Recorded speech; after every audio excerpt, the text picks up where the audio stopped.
जय हिंद दोस्तों। स्वागत है आप सभी का एक बार फिर से एम्पावरिंग इंडिया में। मैं हूं आपका दोस्त सुनील। उम्मीद करता हूं कि आप सभी अपने स्थान पर सुरक्षित और खुश होंगे। दोस्तों, आज एक बार फिर से आपके सामने रूबरू हुआ हूं एक ऐसे मुद्दे को लेके जिसका हम सभी को मेरे ख्याल से संज्ञान लेना जरूरी है। हो सकता है शुरू में आपको लगेगा कि क्या हमारे बात करने से कोई फर्क पड़ेगा, लेकिन अगर आप अंत तक इस वीडियो में बने रहे तो दिल की गहराइयों से जरूर महसूस करेंगे, नहीं, बात करनी जरूरी है, आवाज उठानी जरूरी है, शायद बात बन जाए। तो आते हैं दोस्तों मुद्दे पे।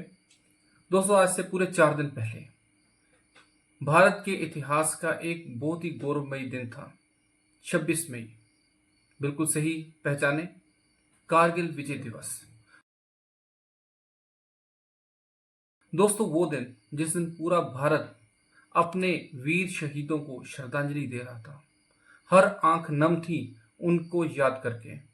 और हम सभी के social media handle, WhatsApp, Facebook, Twitter, ये सभी उन वीर योद्धाओं की, कारगिल के योद्धाओं की वीर गाथाओं से ट्रेंड कर रही थी।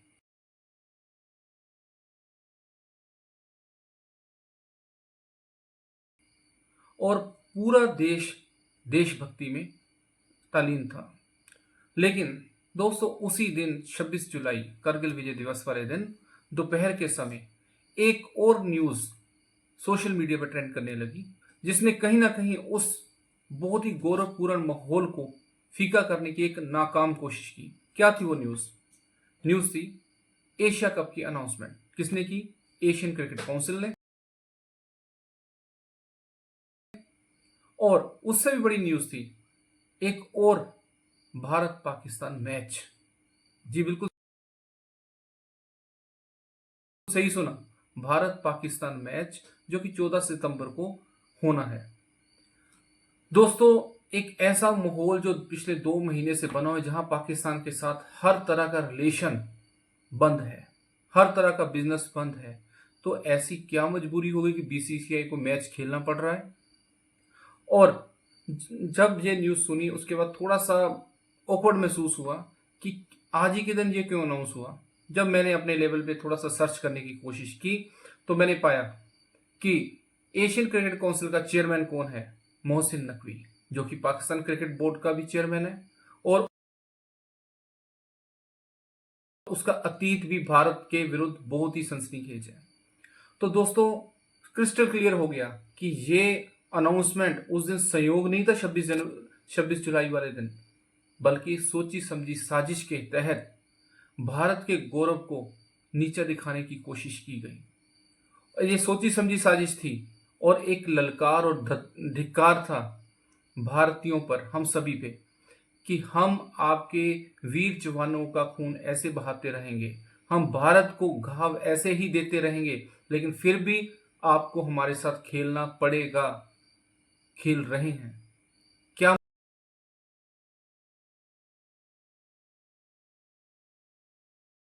मजबूरी है? दोस्तों, करगिल क्यों हुआ था हम सभी को पता है। लाहौर बस यात्रा के रिटर्न गिफ्ट के रूप में परवेज मुशर्रफ ने 1999 में हमें दिया था करगिल। और उस वक्त हमारी ऊंची पहाड़ियों, अपनी सरजमीन की रक्षा करते हुए हम अपने 527 वीर जवान शहीद करवा दिए थे। 1300 से ज्यादा हमारे जवान जख्मी हुए थे। आप सभी को याद होगा। और जब हम करगिल की बात करते हैं दोस्तों, उस वक्त बहुत से योद्धाओं ने अपना खून देश के लिए दिया। बहुत से नाम हैं, लेकिन कुछ नाम जो बरबस दिमाग पे हम सभी के आ जाते। कैप्टन विक्रम बत्रा,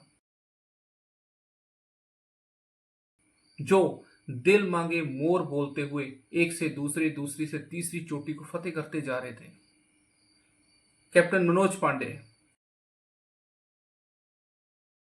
राइफल्समैन संजय कुमार, ग्रेनेडियर योगेंद्र यादव, जिन्होंने 17 गोलियां अपनी छाती पे खाई थी। ये गोलियां जो इन सब ने खाई अपनी पीठ पे, अपनी छाती पे, किसकी थी? पाकिस्तान की। यहां एक और कैप्टन विक्रम बत्रा क्या बोल रहे हैं, दिल मांगे मोर, मोर विजय, मोर विक्ट्री। बट बीसीसीआई क्या बोल रहा है, जे दिल मांगे one more match with Pakistan. आखिर क्यों, ऐसी क्या मजबूरी है बीसीसीआई की? चलिए 1 मिनट के मान लेते करगिल शायद बीसीसीआई की याददाश्त में नहीं है। दोस्तों करगिल के बाद भी ये कभी सुधरे नहीं। हर 2-3 साल के बाद इन्होंने भारत को जख्म दिए बहुत बड़े बड़े, कभी संसद हमले के रूप में, कभी मुंबई अटैक के रूप में, और कभी उड़ी तो कभी पुलवामा। ये तो बड़े बड़े अटैक थे। इसके अलावा छोटे छोटे बहुत ज़्यादा, पता नहीं कितनी बार भारतीय सेना, भारतीय लोगों को इन्होंने जख्मी किया है। तो फिर ऐसे में क्या इनके साथ खेलना बनता है? उनको भूल गया है। लेकिन अभी ताज़ा क्या हुआ, पहलगाम, सिर्फ 2 महीने पहले, जहां पाकिस्तान प्रस्त आतंकवादियों ने 27 निर्दोष नागरिकों को मार दिया। ये किनके द्वारा आतंकवादी भेजे गए थे? पाकिस्तान द्वारा। और उसका बदला लेते हुए भारत ने अलग अलग उस पर पाबंदियां लगाई और सर्जिकल स्ट्राइक से भी 2 कदम आगे बढ़ के पाकिस्तान के पूरे टेररिस्ट कैंपों को बुरी तरह नेस्तनाबूद कर दिया। और सिर्फ एयर स्ट्राइक, ब्रह्मोस स्ट्राइक नहीं की, इंडस्ट्री के रूप में वाटर स्ट्राइक भी भारत ने की, बॉलीवुड को बैन भी किया, बॉलीवुड स्ट्राइक की। उनके सारे यूट्यूबर, जो हम खुद हैरान हो गए कि उनके यूट्यूबर भारत से इतनी कमाई कर रहे हैं, डिजिटल स्ट्राइक की, डिप्लोमेटिक स्ट्राइक की, जो भी बन पड़ता था भारत से वो उन्होंने उन पे शिकंजा कसा। और तो और आजाद भारत के इतिहास में पहली बार पाकिस्तान से भारत आए पेशेंट्स को एक मोहलत दी गई कि इतने मोहलत के दिनों के अंदर आप वापस जाइए। अगर ये सारी स्ट्राइकें हो सकती हैं तो क्या एक क्रिकेट स्ट्राइक नहीं हो सकती थी? बिल्कुल हो सकती थी। कोई मजबूरी नहीं है बीसीसीआई की, दुनिया का सबसे स्ट्रांग बोर्ड है। अगर उससे अलग बात करें दोस्तों, अभी हाल में वर्ल्ड लीजेंड चैंपियनशिप चल रही है वेटरन क्रिकेटर्स की, जिसमें भारत का प्रतिनिधित्व कर रहा है इंडियन चैंपियंस। तो दोस्तों इंडियन चैंपियंस की टीम ने पाकिस्तान के विरुद्ध होने वाले लीग मैच को बॉयकॉट कर दिया कि हम जब ये हमारे देश पे हमला कर रहे हैं, हम इनसे कभी भी मैच नहीं खेलेंगे। बॉयकॉट कर दिया। और संभावना है कि उन्होंने आगे अगर सेमीफाइनल या क्वार्टर फाइनल भी उनके साथ हुआ तो वो भी नहीं खेलेंगे। युवराज एक पंजाबी शेर, उसका कैप्टनसी कर रहा है, बाकी सारे प्लेयर्स एक सुर में बोल रहे हैं हमने पाकिस्तान के साथ नहीं खेलना। तो क्या बीसीसीआई के पास इन वेटरन क्रिकेटर से कम क्षमता है, कम पैसा है?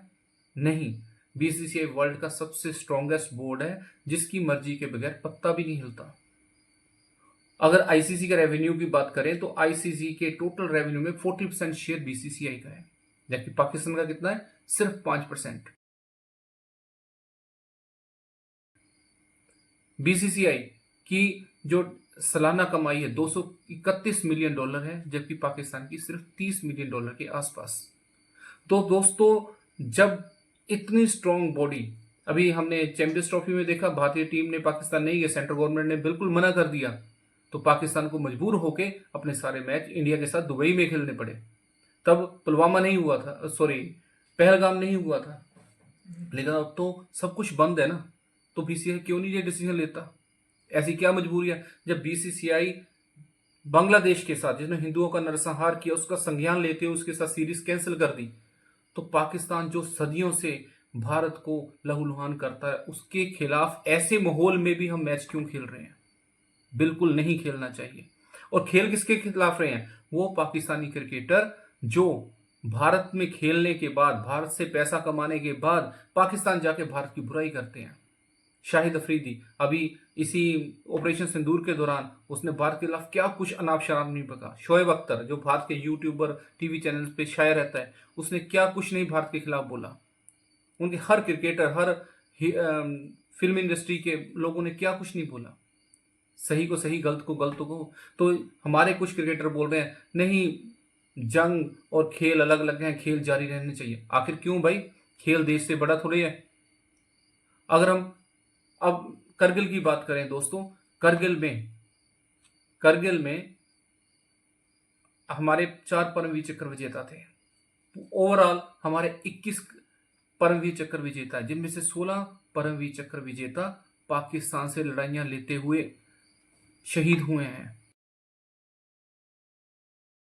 जब उन्होंने परमवीर चक्र जीता है। तो दोस्तों, क्या ये बीसीसीआई का एक मैच जो टीआरपी के लिए वो खेल रहे हैं, क्या उनसे बड़ा हो गया? एक ट्रॉफी अगर ना जीत पाए पाकिस्तान से वॉकआउट करके, क्या वो उन परमवीर चक्र विजेताओं से ज्यादा बड़ी हो गई हैं? हमें उनका सम्मान करना चाहिए। और वैसे भी सेंट्रल गवर्नमेंट ने बोला कि ऑपरेशन सिंदूर अभी जारी है, खत्म नहीं हुआ।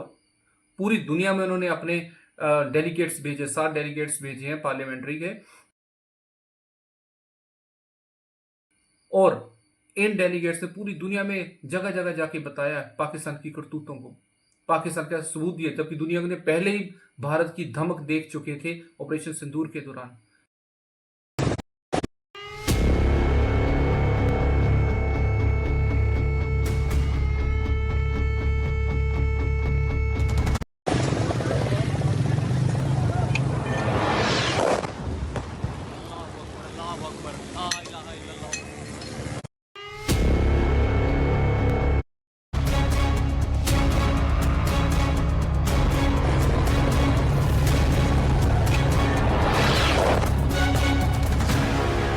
लेकिन फिर भी बताई, और लेकिन साथ ही साथ हम क्या कर रहे हैं, पाकिस्तान का मैच खेल रहे हैं। ये जग हंसाई नहीं है, ये तो वैसे हो गया कि 2 बच्चे लड़ रहे हैं, किसी बड़े को जाके बता रहे हैं कि उनमें से एक कि मुझे वो मार रहा है,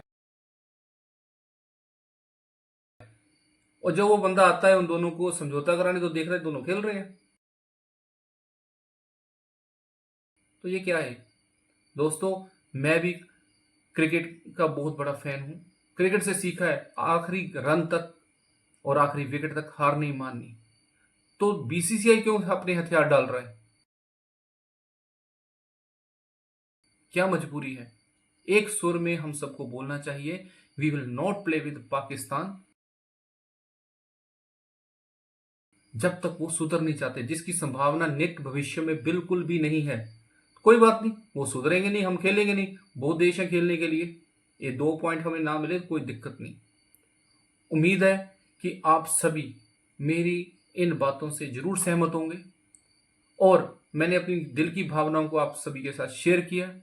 और अगर आपको ये चीज़ अच्छी लगी हो तो आप इसे फॉरवर्ड भी कीजिए, अपने दोस्तों तक शेयर करने की कोशिश कीजिए, ताकि हो सके किसी ना किसी ऑथेंटिसिटी के पास ये वीडियो पहुंचे और सोचने को एक बार जरूर मजबूर हो। तो मेरा इस वीडियो को बनाने का जो उद्देश्य था वो सफल होगा। और अंत में यही कहूँगा कि अगर अच्छा लगे ये वीडियो तो लाइक कीजिए, सब्सक्राइब भी कीजिए अगर आपका मन करे, और शेयर तो जरूर कीजिए, ताकि मुझे ऐसे ही और अच्छे देश हित में वीडियो बनाने का प्रेरणा मिले और हौसला मिले। धन्यवाद। भारत माता की जय। भारत का मस्तक हमेशा ऐसे ऊंचा रहे। जय हिंद, जय भारत।